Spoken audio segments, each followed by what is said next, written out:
Hi, this is Dana Gardner, Principal Analyst at Inter Arbor Solutions, and you're listening to BriefingsDirect.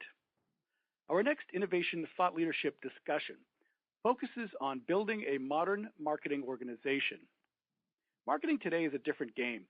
Today's buyers are more connected and informed than ever, and that's creating major upheaval in the way companies promote their brands. Social media and business networks have taken the lead in shaping perceptions about brands, products, and companies. And savvy businesses are embracing these new channels and technologies to both increase their brand awareness and to drive sales. We're here today with two experts to talk about these changes and how they are shaping the future of marketing. To learn more about how modern marketing is shaping up, please join me in welcoming our guests. We're here with Alicia Tillman, Chief Marketing Officer at SAP Ariba. Welcome, Alicia. Thank you so much, Dana. Very happy to be here. We're also here with Pete Kranick. He's the founder and CEO of the CMO Club. Welcome, Pete.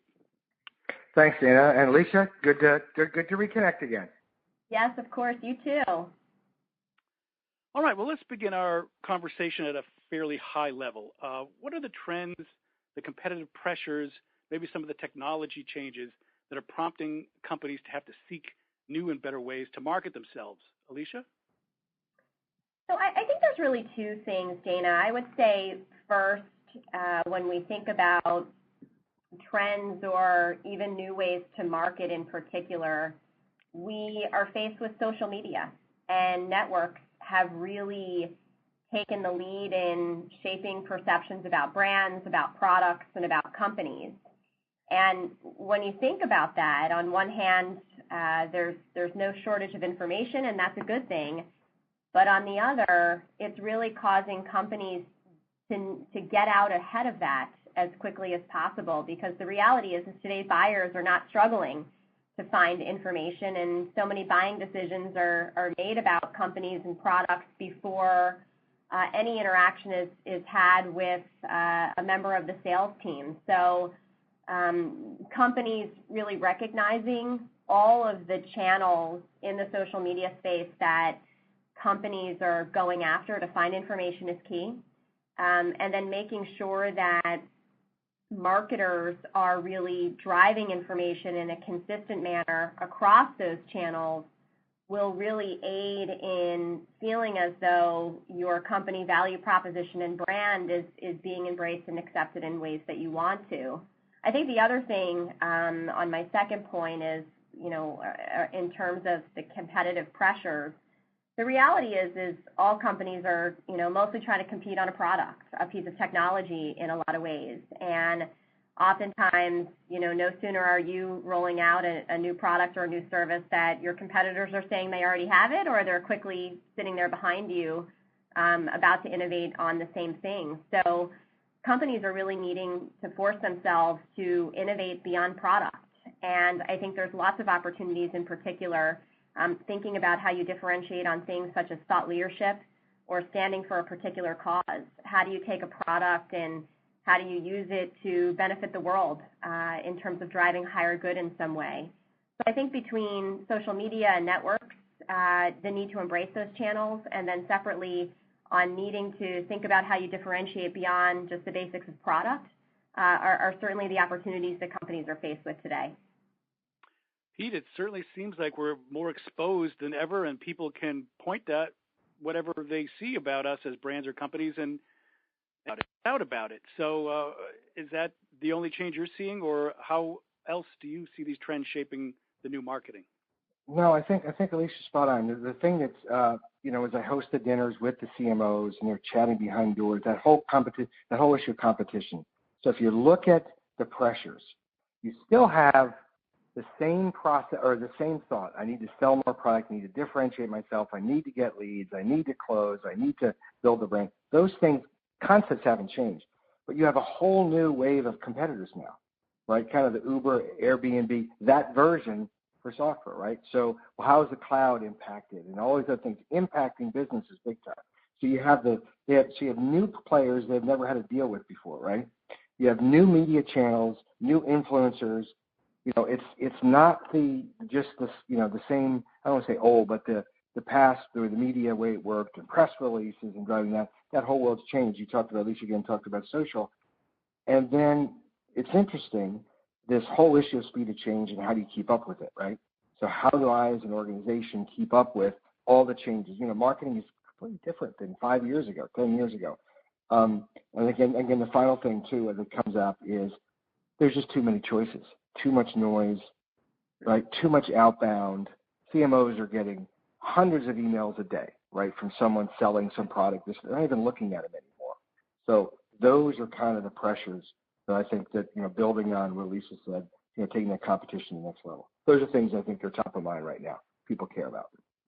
Okay, Alicia, in this environment of disruption, of fast-paced change, so much noise and information, you recently completed a significant update of the Ariba brand, and you've launched a new name and logo.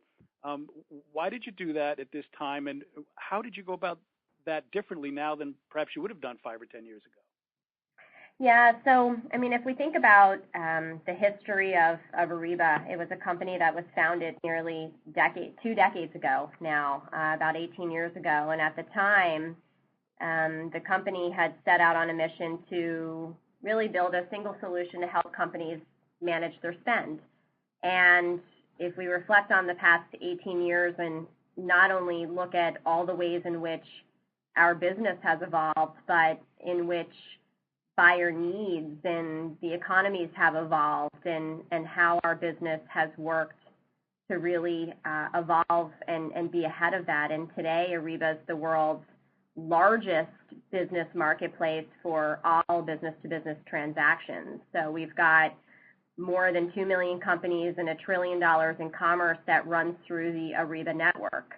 And when we think about some of the significant change that's happened notably in the past 4 years, number one, we were acquired by the great SAP company. And SAP is a global brand, is a leader in enterprise application software, has an incredible brand promise, and is an incredibly sound and operationally and financially stable company known throughout the world. And it's really important to us to take on board that brand reputation into our identity. So we first have added the SAP name to our brand, now calling us SAP Ariba. And secondly, I felt that the logo or the mark or the bug, as some people like to call it, that sits alongside the company name is frankly equally as important. And the visual representation of our brand needs to well support the business we're in and the value proposition we offer. And I thought Pete, said it really well when we think about the marketplace that we're in today, and there's new competitors, there's new influencers, there's so many choices. And we have an obligation as marketers to really help buyers clear through the clutter, understand where the differentiation exists within companies, and frankly, associate themselves with a company that is most relevant to their needs. And so we evolved our logo and made it into a mark that really showcases our buyers, our customers, which are both buyers and sellers. And within our logo, there's a connection there that's reflected to support how Ariba brings those two buying populations together. And in addition to that, we've really worked to adopt a new tone in our messaging, messaging that's simple and clear. To sort of Pete's point about all the choices that exist, you've got to focus on a simple and a clear message, and again, one that is very understood and very relevant for our customers. Well, great. Pete touched on this issue of so much information available, and the research confirms that consumers are looking at multiple channels when they make a purchase. They have much more of an ability to do research and to get social commentary. And I myself find in my own buying that I'm ready to push the button to buy something, but then I'll glance at the comments or some of the recommendations and actually back away. So this is really a big deal. So how do we, as marketers, think about different ways to accommodate these new behaviors by buyers, and how do we then provide information to them as sellers to help them along the way? Let's start with you, Pete. Sure. I think there's, I think one thing I think some of the top CMOs, the top brands are doing, and that is they've moved away from a campaign focus to to truly that 360 coverage. And we've always talked about it. I was a CMO before I started the club and this or that for years, but it's moved beyond kind of the blah, blah, blah to true focus. So, I mean, I can tell you, for example, just interesting, just the CMO club alone, focused on feature function. We're doing this, the CMOs join.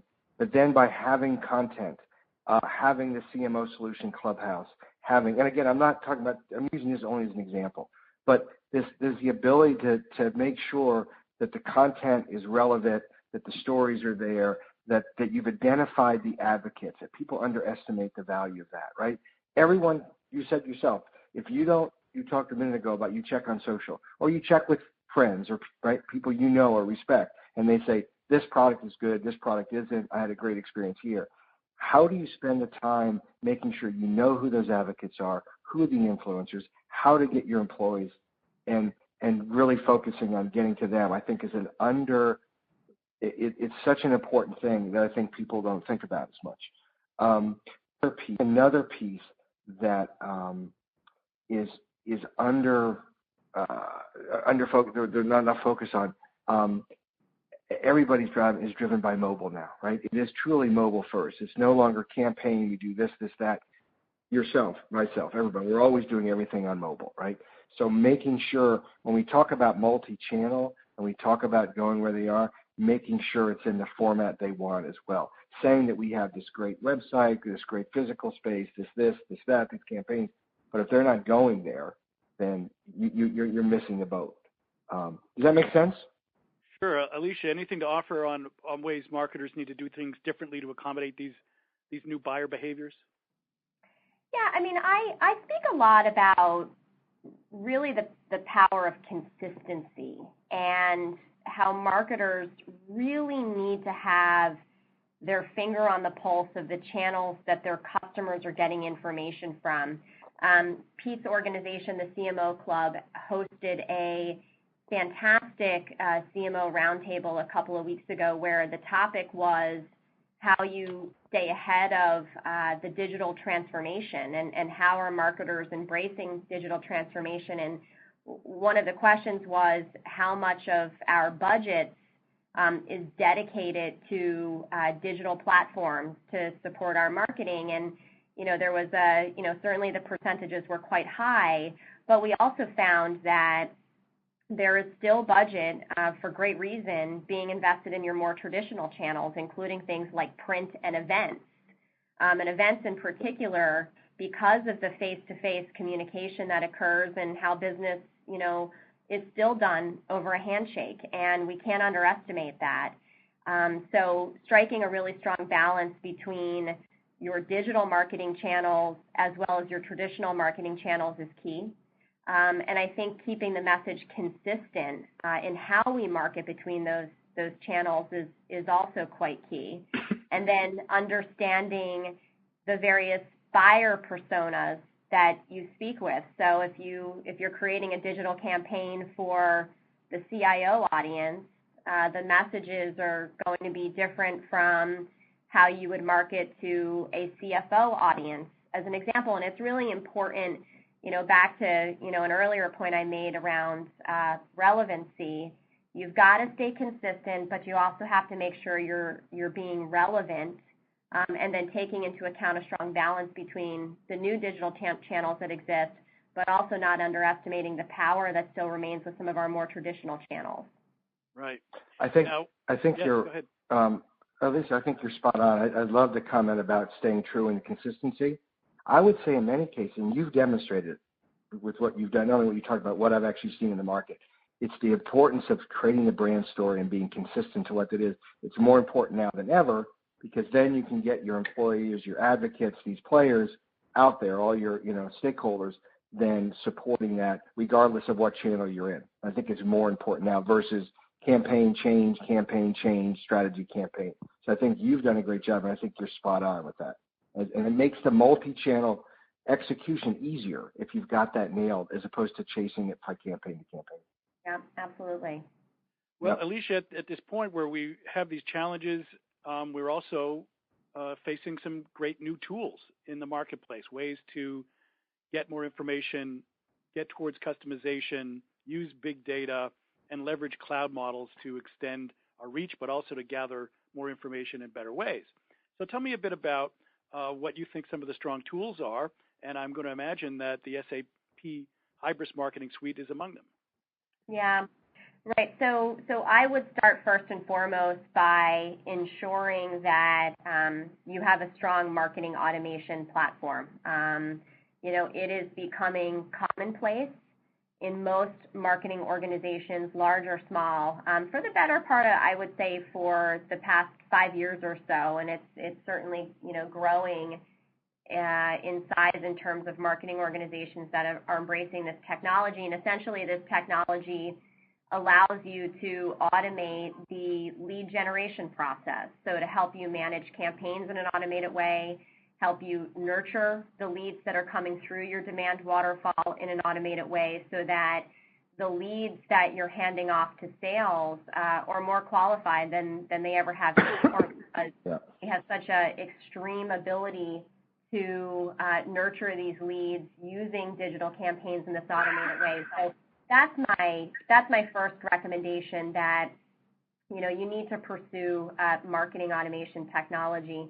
And the other thing that exists within these technologies is not just an ability to help you manage your campaigns and manage the nurture strategies within them, but it's also the data that these technologies provide. As you integrate them with your company sales CRM system, it gives you really unprecedented abilities to show where the demand is being created, and how you can most effectively demonstrate the support of marketing to the ultimate growth of the pipeline, and then of course to the growth of the business. So it is a must-have that you focus on that in particular. So I would probably say that's the leading place that I would start, and then all of that kind of getting into the analytics. I think every marketer should always be focused on measurement. Measurement is the sole thing that has enabled me to grow my team, whether that be headcount or investment. And when I'm not sitting across the table from my CEO or my president talking in terms of numbers and data that is showing the true impact of marketing's existence on the company's bottom line, you're essentially not having a conversation, and you will not have an ability to grow your team. So I highly advise that you look at a strong marketing automation and data and analytical structure to really enable you to help support your programs. Right, and what's super powerful these days about the data is that we're not only gaining a 360-degree view of customers, but we're able to react in near real time and then target them with precise customization. How are those tools being used from your vantage point, that sort of feedback loop and instant ability to know what a customer is doing, learn inference, compare that to other data sets, and then offer something back to them which really should engage them?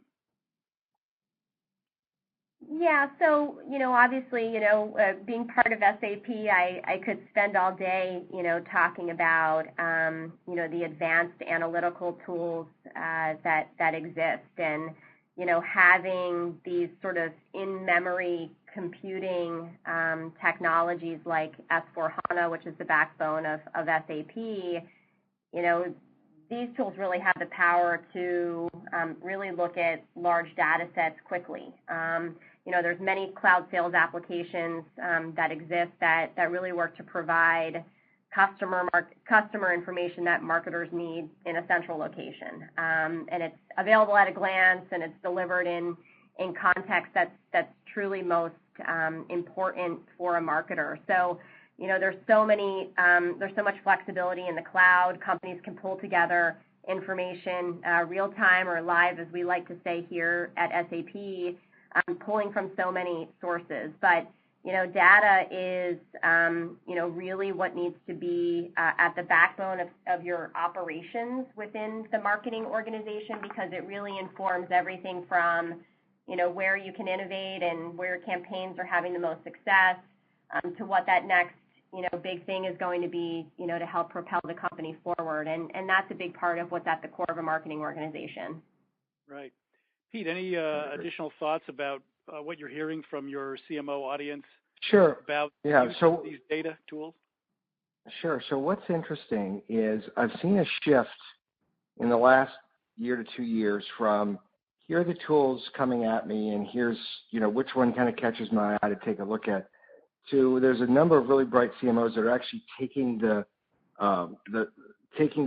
approach of, let's assume that I have total visibility, total velocity, and can get total value at my fingertips from how I want to design, whether it's the demand lead gen, whether it's the campaign, this or that. Let's assume and data around campaign, dynamic, programmatic, all that stuff. So they start with that assumption, then they design what that would be. And then they look at the tools and capabilities and the processes. And oh, by the way, what's equally as important, I found out and talked to them too, is if you could have the great tools in this, if you don't have the right team and expertise to run it post-implementation, it can cause a problem. So I think that's kind of an interesting approach. It's like, if you could have any piece of information, what would you like to have to know about your customer? It just opens up some interesting ideas to really stretch the envelope versus force fitting in. And I'm sure, Alicia, you're seeing that too with your some of your customers. Absolutely. Alicia, looking to the future, what do you see as sort of the greatest challenges that marketers are facing? I'm thinking perhaps the user experience is going to become more important over time, but how do you see that?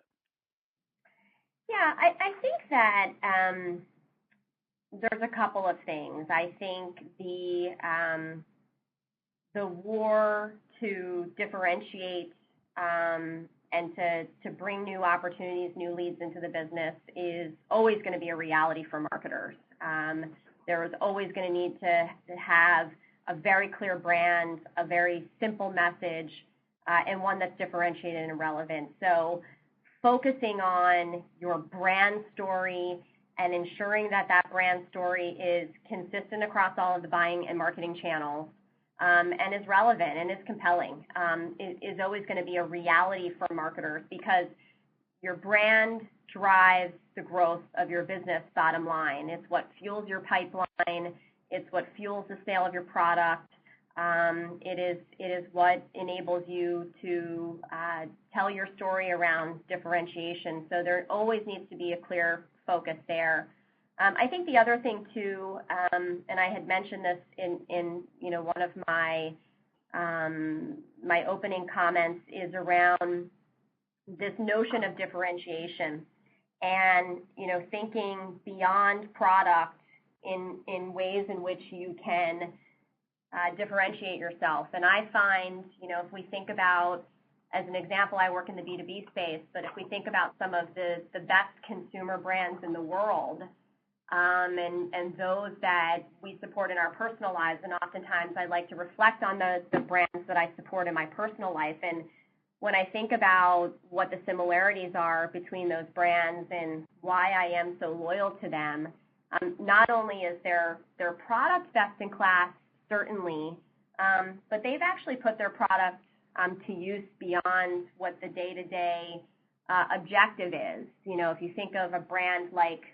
Tom's or Starbucks, they have built brand promises around where they source their materials and where they donate portions of their revenue. And when we think about the millennial population as one, but frankly any buyer, there is a much greater desire for them to partner with organizations that stand for something versus ones that don't.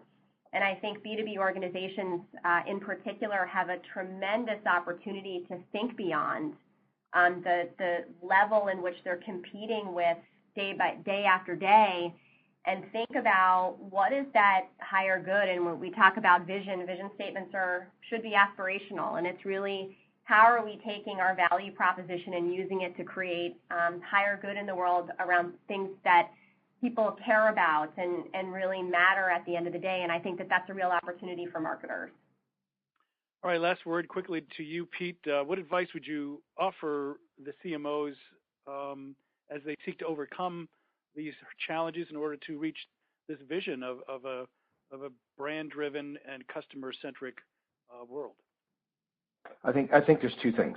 I mean, there's 20 things, but the two most important, I think, is I would put my energies around making sure that I have a marketing organization that has the new marketing skills, the new technical skills needed for success. Number one, get the best and the brightest, not just the best, similar as a year ago, but 5 years ago. That's number one.